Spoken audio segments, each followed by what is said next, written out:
Hello viewers, welcome to our channel. నేను మీ చరణ్ పరిమి. బాలాపూర్ హత్య కేసులో బాలాపూర్ ప్రశాంత్ నిన్ననే ఆయన్ని తన ఫ్రెండ్సే చంపేశారు కదా కత్తితో పొడిసి.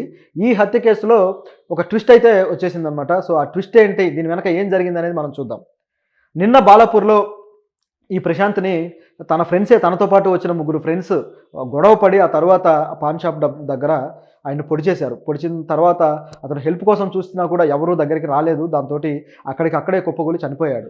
ఆ తర్వాత పోలీసులు వచ్చారు. సో డీసీపీ వచ్చేసి మొత్తం ఆ ఏరియా మొత్తాన్ని కూడా సీజ్ చేశారు.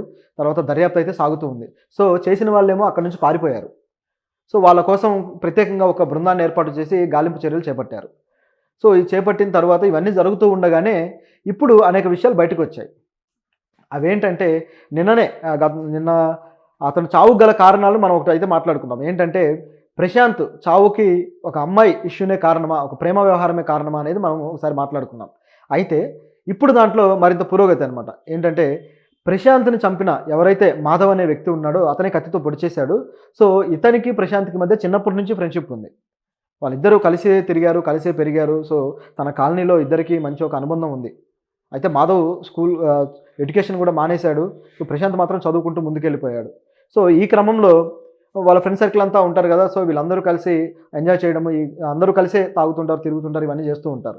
అయితే ఇందులో ఏమైందంటే వాళ్ళిద్దరికీ ఏదో విషయంలో గొడవ స్టార్ట్ అయింది, ప్రశాంత్కి అలాగే మాధవ్కి. ఆ గొడవ కొద్ది రోజులు జరుగుతూ వచ్చింది. తర్వాత మళ్ళీ కలిసిపోతూ ఉన్నారు. ఈ విధంగా జరుగుతూ ఉండగా వాళ్ళిద్దరికీ ఈ మాధవ్కి సంబంధించి ఒక లవ్ స్టోరీ ఉందన్నమాట. మాధవ్కి ఒక గర్ల్ ఫ్రెండ్ ఉంది. అయితే ఈ గర్ల్ ఫ్రెండ్ విషయంలో ప్రశాంత్ ఆవిడ మీద బయట ప్రపంచానికి దుష్ప్రచారం చేస్తున్నాడు, ఆవిడ క్యారెక్టర్ మీద అని చెప్పేసి మాధవ్ భావించాడు. ఆవిడ గురించి తప్పుగా చెప్తున్నాడు అని. అదేవిధంగా ఆ గర్ల్ ఫ్రెండ్ని కొద్దిగా వేధిస్తున్నాడు అని కూడా ప్రశాంత్ మాధవ్కి ఇన్ఫర్మేషన్ అయితే అందింది. సో వేధించడం అంటే మరి తనను ప్రేమించమని వేధిస్తున్నాడా, లేకపోతే ఆవిడ క్యారెక్టర్ విషయంలో ఏమైనా దూషణలు చేస్తున్నాడా అనేది తెలియలేదు. కానీ ఇటువంటి వేధింపులు అయితే చేస్తూ వచ్చాడట. సో చూసిన వాళ్ళు కూడా ఆ విషయాన్ని కన్ఫర్మ్ చేయడము, దాంతో మాధవ్ ఇక ప్రశాంత్ని ఏదో ఒకటి చేయాలి అని చెప్పేసి చాలా రోజులుగా ఒక గ్రడ్జ్ అయితే పెట్టుకొని ఉన్నాడు. అతని మీద ఒక ద్వేషాన్ని పెంచుకుంటూ వచ్చాడనమాట. కానీ పైకి మాత్రం ఫ్రెండ్షిప్ చాలా మామూలుగానే రోజు కలుస్తున్నట్టుగానే కలుస్తున్నారు, ఇలా వెళ్తూ ఉంది. సో ఇలా వెళ్తూ ఉండగా ఆ రోజు ప్రశాంత్ ఎగ్జామ్ రాసి తిరిగి వచ్చాడు. వచ్చిన తర్వాత అందరూ కలిసి ఈ పాన్ డబ్బా దగ్గరకు వచ్చారు. సో పాన్ షాప్ దగ్గరకు వచ్చి సిగరెట్లు తాగుతూ ఉన్నారు. ఈ క్రమంలో మాధవ్ తన ఫ్రెండ్, అంటే వాళ్ళ అందరికీ కలిపి ఒక కామన్ ఫ్రెండ్ అనమాట. సో ఈ కామన్ ఫ్రెండ్ సంబంధించిన ఫ్లెక్స్ బ్యానర్ ఒకటి ఏర్పాటు చేయాలి అని చెప్పి అనుకున్నాడు. బహుశా అతని బర్త్డే అయి ఉండొచ్చు. సో ఆ బర్త్డేకి సంబంధించి ఒక మంచి విషెస్ చెబుతూ ఫ్లెక్స్ ఏర్పాటు చేద్దామని చెప్పేసి ఆ డిస్కషన్ చేస్తుండగా ఆ విషయం ప్రశాంత్కి నచ్చలేదు. లేదు, అతనికి ఫ్లెక్స్ ఏర్పాటు చేయడానికి వీల్లేదు అని చెప్పేసి ప్రశాంత్ అడ్డం తిరిగాడు. దాంతో మాధవ్కి అతని ఒపీనియన్ నచ్చలేదు. సో నేను పెడితే నీకు వచ్చిన సమస్య ఏంటి, అది మన ఫ్రెండ్షిప్ కదా అని చెప్పేసి మాధవ్ ఇతను అనడం జరిగింది. కానీ ప్రశాంత్ ఒప్పుకోలేదు. సో దాంతో వీళ్ళిద్దరి మధ్య గొడవ స్టార్ట్ అయిపోయి ఆ పాన్ డబ్బా దగ్గరే అక్కడికక్కడ గొడవ అంతా పెద్దదైపోయింది. పెద్దదైన తర్వాత ఇక ఏమాత్రం ఆలోచించలేదు, అతను కత్తి తీసి పొడి చేస్తున్నాడు. ఈ పొడుస్తూ ఉంటే పక్కన ఉన్న ఫ్రెండ్స్ అలా చూస్తూ ఉన్నారనమాట. కనీసం అతను ఆపే ప్రయత్నం చేయలేదు. ఎందుకు ఇలా చేస్తున్నారు అని చెప్పేసి. అంటే గొడవ జరిగినప్పుడు ఆపలేదు, పొడిచినప్పుడు ఆపలేదు. సో అయిపోయిన తర్వాత ముగ్గురు కలిసి పారిపోయారు. సో దీన్ని బట్టి అక్కడ సినారియో ఏమర్థమైపోతుందంటే వీళ్ళు ముందు నుంచే ప్లాన్ చేసుకొని వచ్చారు. ఆ కత్తి కూడా అందుకోసం మెయింటైన్ చేశారనేది క్లియర్. అదేవిధంగా ఇతను అంటే కోపం ఉంది మాధవ్కి కాబట్టి అతను హత్య చేయాలనుకున్నాడు కాబట్టి వీళ్ళు అతనికి సపోర్ట్గా నిలబడాలి అనేది వీళ్ళ ఆలోచన. ఒకవేళ తిరిగి ఇతను దాడి చేసే అవకాశం ఉండుంటే ప్రశాంత్, అప్పుడు వీళ్ళు ఎవరైనా రియాక్ట్ అయ్యి ప్రశాంత్ దాడి చేయకుండా ఆపేవాళ్ళేమో. చూస్తూ ఉంటే ఇది ఏమాత్రం భయపడకుండా ప్రశాంత్ని చంపడానికి ఇంత పబ్లిక్లో కూడా ఏమాత్రం ఆలోచించకుండా చేసిన సంఘటనలాగా తెలుస్తుంది మనకు దీన్ని గమనిస్తే. అంటే ఎంత కోపం ఉంటే ఇలాంటి డెసిషన్కి వచ్చాడు మాధవ్ అనేది ఇక్కడ ప్రశ్న.